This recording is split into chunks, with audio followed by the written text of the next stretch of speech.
Nagbukas ang pelikula kung saan makikita nating sinalakay ng mga halimaw mula sa kalawakan ang buong lungsod ng Tokyo. Habang nagkakagulo ang lahat, isang babaeng nakasuot ng itim na combat suit na nagngangalang Reika ang nakahandusay at nanghihina. Ilang sandali pa, binuhat ng dambuhalang halimaw ang isang sasakyan at inihagis ito kay Reika. Sa kabutihang palad ay dumating sa tamang oras ang kanyang kapitan na si Kei, at iniligtas siya mula sa tiyak na kamatayan. Sa kabila ng napakaliit na tsansa nilang manalo, buong tapang na hinarap ni Kei ang halimaw.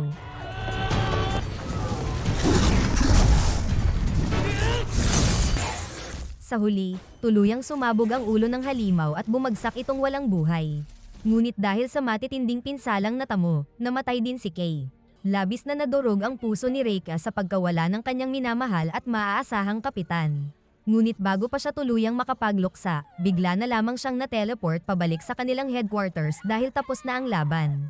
Lumipat ang eksena sa isang binatang nagngangalang Masaru, na kasalukuyang naglalakad sa isang istasyon ng subway. Bigla na lamang lumitaw ang isang baliw na serial killer at walang habas na sinaksak ang matandang lalaki sa dibdib.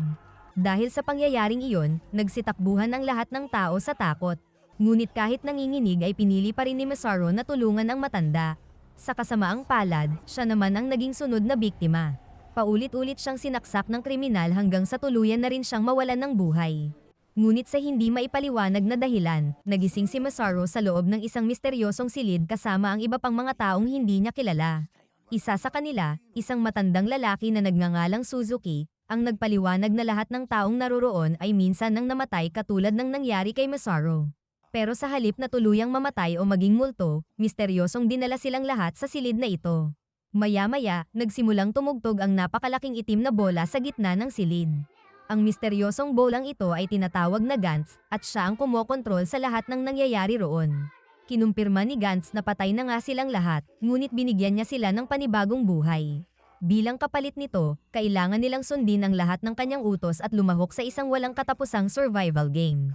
Ang kanilang misyon ay simple ngunit napakadelikado, patayin ang lahat ng alien na makakasalubong nila, lalo na ang pinakamalakas na pinuno ng mga ito.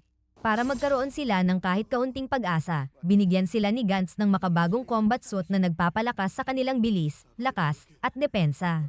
Bukod pa rito, tumanggap din sila ng mga high-tech na sandata na gumagamit ng laser upang labanan ang mga halimaw.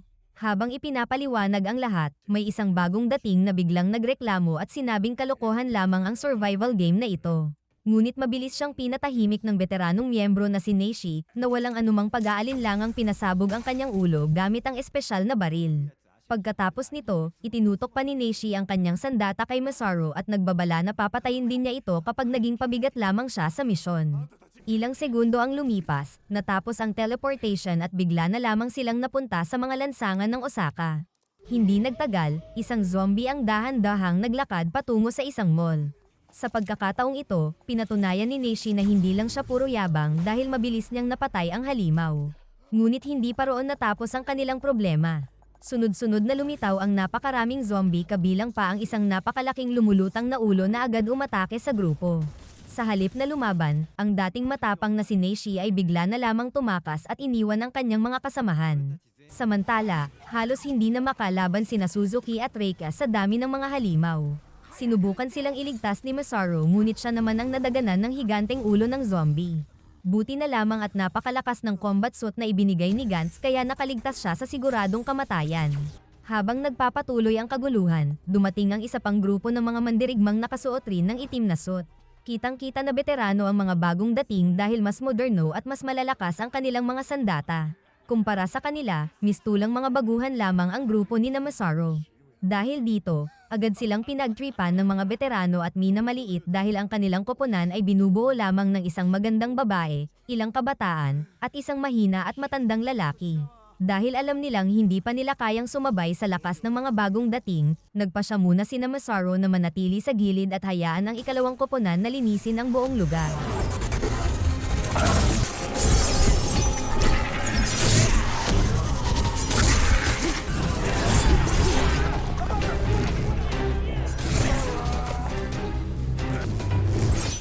Ngunit kahit veterano na ang mga ito, hindi pa rin nila naiwasang mawalan ng dalawang kasamahan matapos silang mapatay ng isang dambuhalang halimaw na may buntot ng ahas.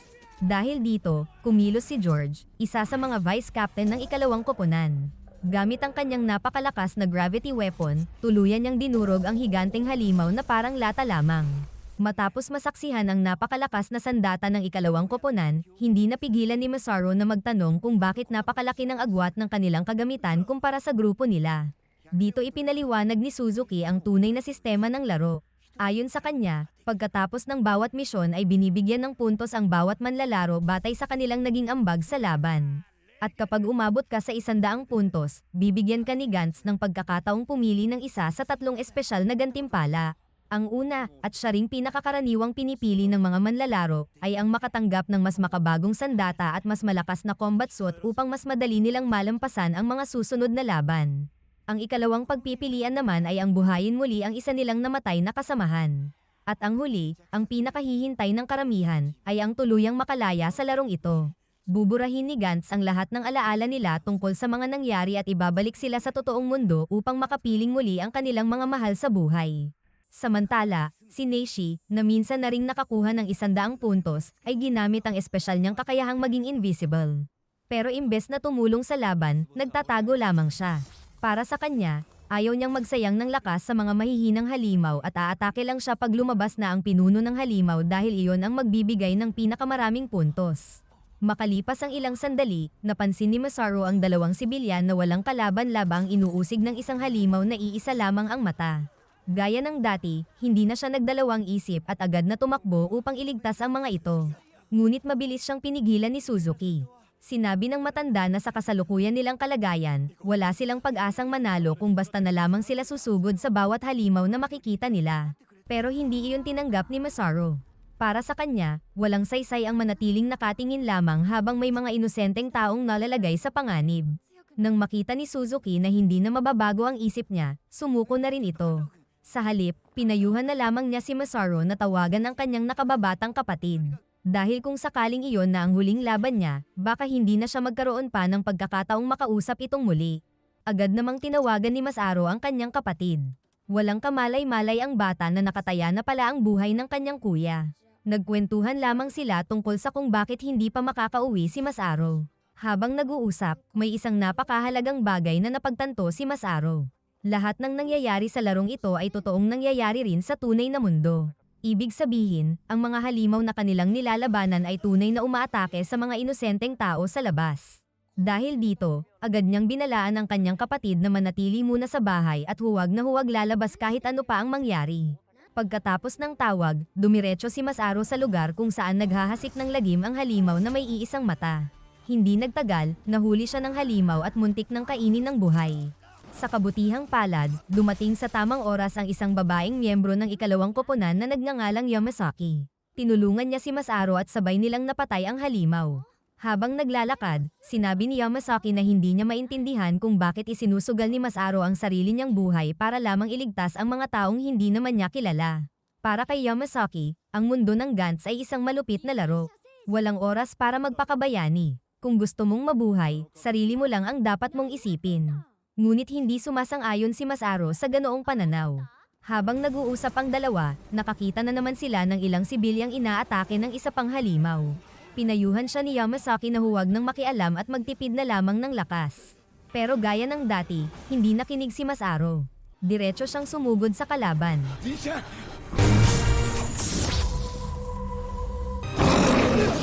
Sa kasamaang palad, agad na nadurog ng halimaw ang kanyang laser weapon. Dahil dito, napilitan siyang makipaglaban gamit lamang ang kanyang mga kamao. Sa di kalayuan, nag-aalinlangan si Yamasaki kung dapat ba niyang isugal ang sariling buhay para sa isang taong kakakilala pa lamang niya. Ngunit sa huli, napangiti na lamang siya. Sa kabila ng pagiging padalos-dalos ni Masaru, hindi niya maikakailang mabuti ang puso nito. Kaya dali-dali siyang tumakbo upang tulungan si Masaru. Sa kasamaang palad, pumalya ang kanyang pag-atake at siya naman ang nabihag ng halimaw. Mabilis namang nakaisip ng paraan si Masaru. Nilinlang niya ang halimaw upang makuha ang sandata ni Yamasaki. At sa tamang pagkakataon, pinaputok niya ito.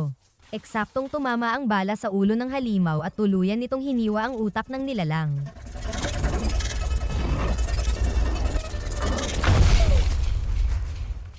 Matapos ang laban, tuluyan ng humanga si Yamasaki kay Masaru. Hindi lamang sa husay nitong lumaban, kundi pati na rin sa kabutihan ng kanyang puso at sa matibay nitong paninindigan na iligtas ang iba. Kalaunan ay ibinahagi ni Yamasaki na isa siyang single mother na may 3 taong gulang na anak. Kaya para sa kanya, hindi pwedeng mamatay. Wala nang ibang mag-aalaga sa kanyang munting anak kapag nawala siya. Naiintindihan naman ito ni Masaru. Inamin niyang mayroon din siyang nakababatang kapatid na naghihintay sa kanyang makauwi. Kaya anuman ang mangyari, kailangan niyang mabuhay at makabalik sa totoong mundo. Habang nag-uusap pa sila, ikinwento ni Yamasaki na sina George at Moroya, ang 2 vice captain ng ikalawang koponan, ay ilang beses nang nakaabot sa 100 puntos. Dahil dito, taglay nila ang ilan sa pinakamalalakas na sandata at combat suit na mayroon sa laro. Pero mas kahanga-hanga ang kanilang kapitan na si Oka. Ayon kay Yamasaki, 7 beses na nitong nakamit ang gantimpalang ibinibigay ni Gantz sa mga umaabot ng 100 puntos. Dahil dito, halos isa na siyang alamat sa mundo ng Gantz. Gayunpaman, napakabihira niyang magpakita sa gitna ng labanan. Katulad ni Neishi, mas gusto rin niyang manatiling invisible habang naghihintay ng tamang pagkakataon para kumilos. At tila sinadya ng pagkakataon, hindi pa man natatapos ang usapan nila tungkol kay Oka, bigla na lamang itong nagpakita habang kinokontrol ang isang napakalaking robot upang harapin ang dambuhalang halimaw na kahugis ng Toro.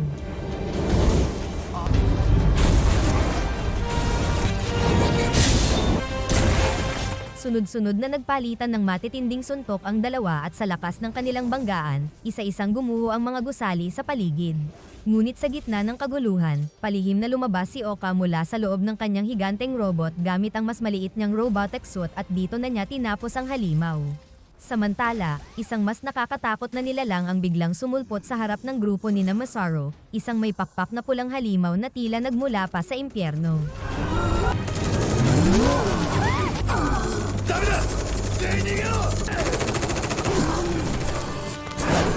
Muling ipinakita ni Masaru ang kanyang husay gamit ang rope weapon ni Yamasaki at matagumpay niyang naitali ang halimaw. Ngunit ikinagulat ng lahat nang madaling naputol ng nilalang ang mga lubid. Bago pa man makaatake ang halimaw kina Masaru at sa iba pa, mabilis na humarang sina George at Moroya upang pigilan ang halimaw. Dito muling napatigil ang lahat sa gulat, kahit ang napakalakas na gravity weapon ni George ay hindi umubra sa halimaw. Dahil dito, paulit-ulit na pinaputukan ni Moroya ng gravity gun ang halimaw. Subalit sa kabila nito, nanatiling nakatayo pa rin ang pulang halimaw.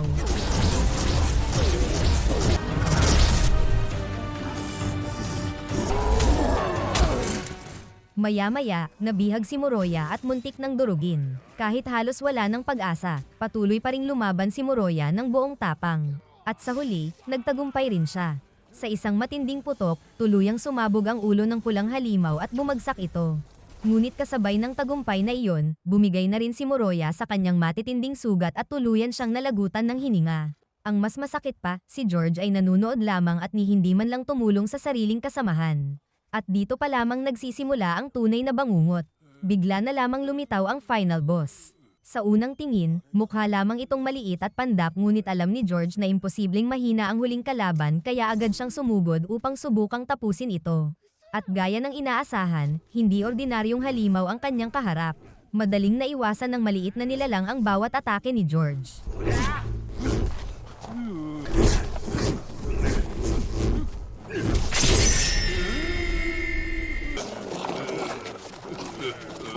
Naiinis, sinunggaban ni George ang kalaban at nagtagumpay siyang mahawakan ito.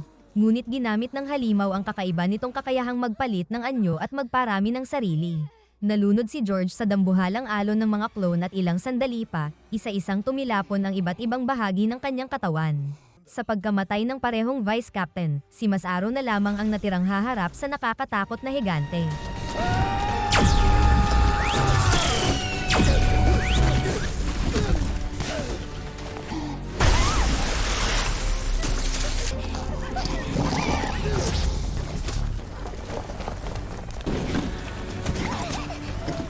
Ngunit bago siya tuluyang mapatay, biglang sumulpot mula sa kawalan si Neishi at inatake ng sorpresa ang kalaban, kaya pansamantala niyang nailigtas si Masaru.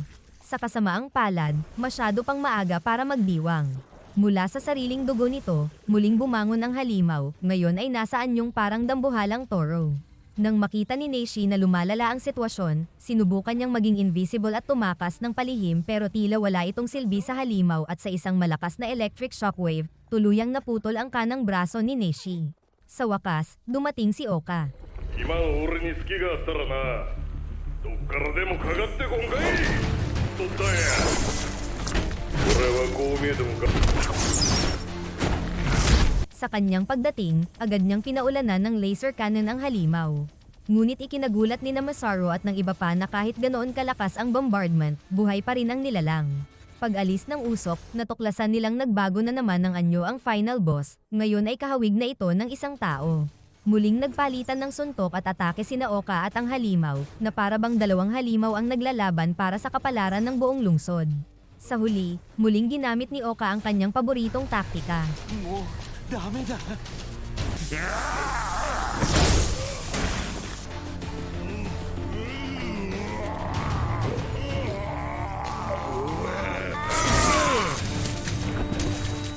Ngunit matapos mataga ang ulo ng halimaw, ipinahayag ni Oka ang isang nakagigimbal na katotohanan. Buhay pa rin ang final boss. At ayon sa kanya, mas lalo itong nagiging mapanganib kapag nasa ganoong kalagayan. Dahil dito, agad na umatras si Oka at sinabing hindi ligtas na ipagpatuloy pa ang laban. Ngunit hindi sumuko si Masaru. Sa kabila ng panganib, sumulong pa rin siya upang tapusin ang halimaw at wakasan na ang bangungot na ito minsan at para sa lahat. Sa kasamaang palad, biglang bumukas ang katawan ng halimaw at naglabas ito ng isang bilog na bomba na nagpakawala ng matutulis na spike. Sa pagkakataong ito, walang pag-aatubiling isinakripisyo ni Suzuki ang sarili para lang iligtas si Masaru. Malubha siyang nasugatan at halos mawalan ng buhay. Gayunpaman, may pag-asa pa rin siyang mabuhay kung matatapos agad ang laro at maibabalik sa normal ang kanyang katawan. Samantala, tuluyan nang nag-regenerate ang halimaw at nagbagong anyo. Ngayon ay isa na itong nakakatakot na higanteng kalansay na may naglalakihang tinik sa likod. Sa kabutihang palad, hindi interesado ang halimaw na sayangin ang oras nito kina Masaru. Sa halip, mabilis nitong hinabol si Oka na para bang mas nasisiyahan itong makipaglaban sa isang karapat-dapat na kalaban. Ngunit ayaw ni Masaru na umasa na lamang sa iba. Kaya agad siyang gumawa ng isang plano upang mapabagsak ang halimaw. Pinapwesto niya sina Reika at Yamasaki sa matataas na gusali sa paligid upang doon sila bumaril mula sa malayo. Habang siya naman ang magsisilbing pain upang ilihis ang atensyon ng halimaw. Bago sila magkahiwalay, nag-pinky promise sina Masaru at Yamasaki. Nangako silang pareho silang mabubuhay at pagbalik nila sa totoong mundo ay mamumuhay silang magkasama. Ilang sandali pa, bumalik ang halimaw. Ngunit daladala na nito ang pugot na ulo ng maalamat na si Oka. Ibig sabihin, maging ang pinakamalakas na manlalaro ay natalo rin ito. Sa kasamaang palad, hindi pa nakapwesto ng maayos sina Reika at Yamasaki para sa kanilang planong surprise attack. Kaya upang makakuha ng oras, kinausap muna ni Masaru ang halimaw. Tinanong niya ito kung bakit kailangan pa nilang magpatayan. Mayabang namang ipinakilala ng halimaw ang sarili bilang isang Diyos. Pero bago pa ito makapagmalaki ng husto, eksaktong tumama ang bala ni Yamasaki sa ulo nito. Nagulat ang halimaw at sandaling natigilan. Ngunit hindi pa iyon sapat upang mapatay ito.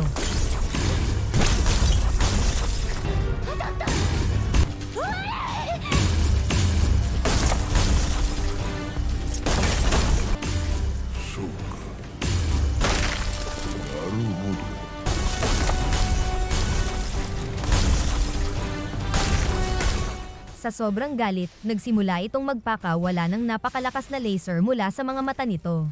Bawat putok ay sumisira sa mga gusali at lansangan. Sa kabila nito, hindi natinag sina Reika at Yamasaki. Patuloy nilang pinapaputukan ang halimaw mula sa kanilang pinagtataguan. Ngunit biglang tinamaan si Masaru ng laser dahilan upang tuluyang maputol ang dalawa niyang paa. Napansin ito ng skeleton boss. Alam nitong lalabas ang mga umaatake upang iligtas ang kanilang kasama. At tama nga ang hinala nito. Hindi nag-atubiling lumabas si Yamasaki upang protektahan si Masaru. Ngunit sa isang iglap, isang laser lamang ang pinakawalan ng halimaw at tuluyang nahati ang katawan ni Yamasaki. Naputol ang kanyang mga binti dahilan upang agad siyang mawalan ng buhay. Labis na nagalit si Masaru nang makita ang sinapit ng babaeng minamahal na niya. Sa kabila ng matitinding sugat, gumapang pa rin siya patungo sa isang gravity weapon na nakahandusay sa tabi.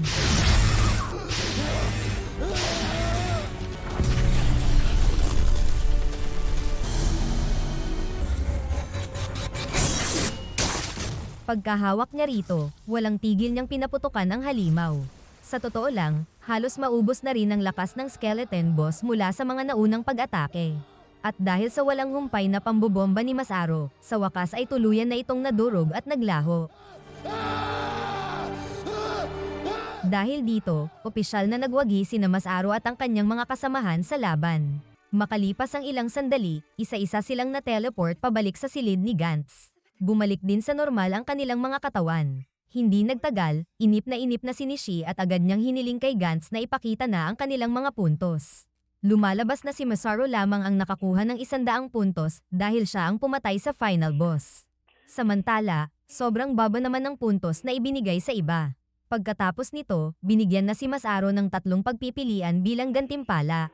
Maaari siyang kumuha ng mas malalakas na sandata. Maaari niyang piliin makabalik sa totoong mundo kapalit ng pagbura sa lahat ng kanyang alaala, o maaari niyang buhayin ang isa niyang namatay na kasamahan. Hindi na nagdalawang isip si Masaro. Agad niyang pinili ang buhayin si Yamasaki. Dahil sa desisyong iyon, halos hindi makapaniwala ang lahat. Para sa karamihan ng mga manlalaro, iyon ang pinaka-hindi praktikal na gantimpala. Matapos ang lahat ng iyon, inanunsyo ni Gantz na pansamantala munang matatapos ang laro. Bilang gantimpala, maaari muna silang bumalik sa kanilang normal na buhay at makasama ang kanilang mga mahal sa buhay hanggang sa susunod na misyon. Agad namang nagpaalam si Masaro at umalis upang makauwi. Ngunit matapos siyang makaalis, may isang nakakagulat na lihim na ibinunyag sina Suzuki at Reika. Hindi pala ito ang unang beses na sumali si Masaro sa larong ito. Noon pa man ay isa na siyang veteranong manlalaro. Nagawa pa nga niyang makamit ang 100 puntos at tuluyang makalaya. Ngunit bilang kapalit nito, binura ni Gantz ang lahat ng kanyang alaala bago siya ibinalik sa totoong mundo. Napagkasunduan ni Suzuki at Reika na huwag na lamang sabihin ang katotohanan iyon kay Masaro dahil kilala nila ang kabutihan ng kanyang puso. Kapag nalaman niya ang buong katotohanan, malamang ay hindi siya aalis hanggat hindi niya muling binubuhay ang lahat ng kanyang namatay na kasamahan.